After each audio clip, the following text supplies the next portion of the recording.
शपथ नेले नुआ सीजेआई भारतर नुआ मुख्य विचारपति भावे शपथ नहीं जस्टिस सूर्यकांत। राष्ट्रपति द्रौपदी मुर्मू आज सीजेआई भाव में शपथ पाठ कराई।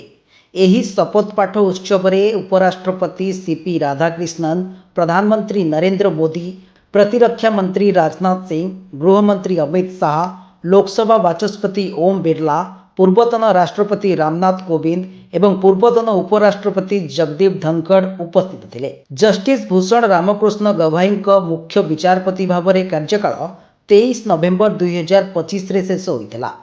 से 6.5 मास यही पदरे रही।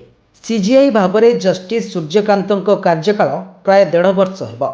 से 9 फेब्रुआरी 2027 अवसर ग्रहण करेंगे। वर्तमान तांकर बयस 63 वर्ष।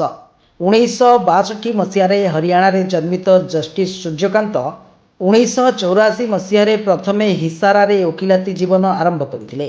यापर पंजाब और हरियाणा हाईकोर्ट रे कार्य करते।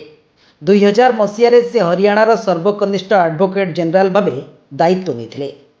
2004 मसीह पंजाब और हरियाणा हाईकोर्ट विचारपति होते। 2018 मसीह हिमाचल प्रदेश हाईकोर्ट मुख्य विचारपति भाव दायित्व नहीं। 2024 नवेम्बर मासरू justice Suryakant supreme court legal service committee chairman भाव कार्य करते। तेबे जस्टिस बीआर गवाई कार्यकाल सरिबा परे आज सुप्रीम कोर्ट प्रधान विचारपति भाव शपथ नहीं justice Suryakant. Bureau report news alert 24x7।